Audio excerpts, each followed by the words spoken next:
जोंनि राव हारिमु थुनलाइ रांखान्थि भाबै जौगानोब्ला जोंनि धोरोम खान्थि आसार खान्थिफोरखौ जुदि संरैखा होनोबा जोंनो मोनसे गावखुंथाइ नांगौ। बे गावखुंथाइखौ जों मोनबाय। बे खुंथाइनि दारै जोंहा मोनसे आसा दङ। जोंनि लुबैनाय बादियै जोंनि रायजो राजाफ्रा लुबैनाय बादियै जाहाथे मावनो हायो, जाहाथे जोङो गुबुन गुबुन बिथिंफ्राव दावगालांनो हायो, बेनि थाखाय खामानि मावो। बेनि थाखाय जोङो खावलायनाय मोनसे थागोन। दहाय गावनि बिबुंथियाव फिरफिला बिरनायाव मानगोनां चिफ जा जितु बुंबाय, जोंनि समाज जौगानायनि थाखाय बे काउन्सिलनि दारै जेब्ला हाबाफारि मावनो आखायाव लादों खोब बाख्नायथाव। बेजों लोगोसे जोंनि मानगोनां डेपुटि चिफ बिथाङाबो बिबुंथिनि गेजेरजों जेब्ला फोरमायबाय, जेब्ला हाबाफारि लादों, जों बेफोरखौ खोब बाख्नायथाव होननानै जों बुंगोन। आरो जिहेतु जोङो जोंनि रांखान्थिखौ गोजोर खालामनोब्ला, जोंनि थामोनथाखौ गोजोर खालामनोब्ला जोङो माखासे बिथिङाव जोङो सोलोंथाइ लानांगोन। दा साफ्रोमबो मानसिया थिकादार मावनो हाया, साफ्रोमबो मानसिया साख्रि मोना, साफ्रोमबो मानसिया सुबिदा मोना, जों मिथिगौ। किन्तु जोंनि बे आन्दोलनाव सरासनस्रा साफ्रोमबो मानसिया जोंना बाहागो लादों। बे बाहागो लानाय मानसिफ्रा थोंजोङै नङाबाबो खेंस्लायै साफ्रोमबो मानसिया बे काउन्सिलनिफ्राय सुजुग सुबिदाखौ मोननांगौ होननानै जोंना मोनसे खावलायनाय थागोन। आरो जिहेतु जोङो खौसेथि बर' सुबुं आफादा मोनसे माबा थाहैबाय, सेक्रेटारि अर्गेनाइजेसन हिसाबै, सागानगिरि आफाद हिसाबै जोङो बिटिआरनि जिथु सुक्ति जाबाय, बे मोनफ्रोमबो दफाफोरखौ जाहाथे मावफुङो सरकारखौ जों प्रेसार होबाय थादों। दाख्लै बावैसो जोङो दिल्लीयाव थांनानै मोनसे सावरायहैदों सेन्ट्रेल गभर्नमेन्टजों। सेन्ट्रेल गभर्नमेन्टनि एडिशनेल सेक्रेटारि नर्थ इस्टनि जों बिथांजों थांनानै रायज्लायहैदों।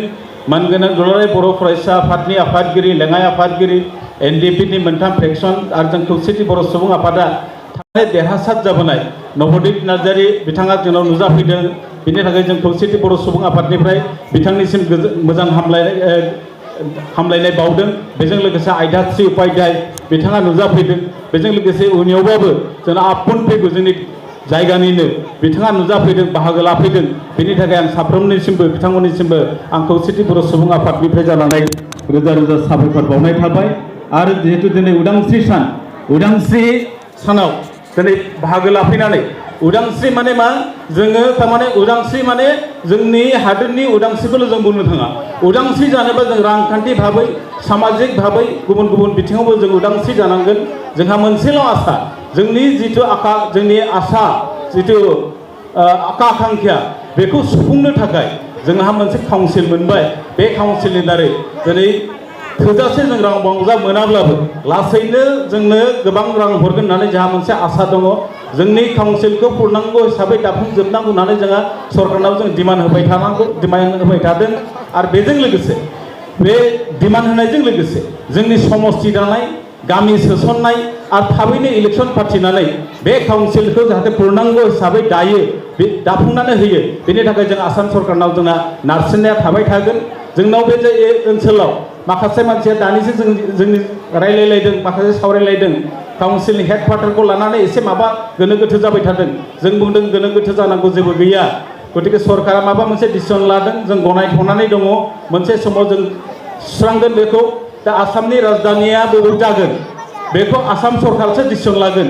दिल्लीनि निर्देशआव उमुक जायगायाव फाथिनानै बुङा।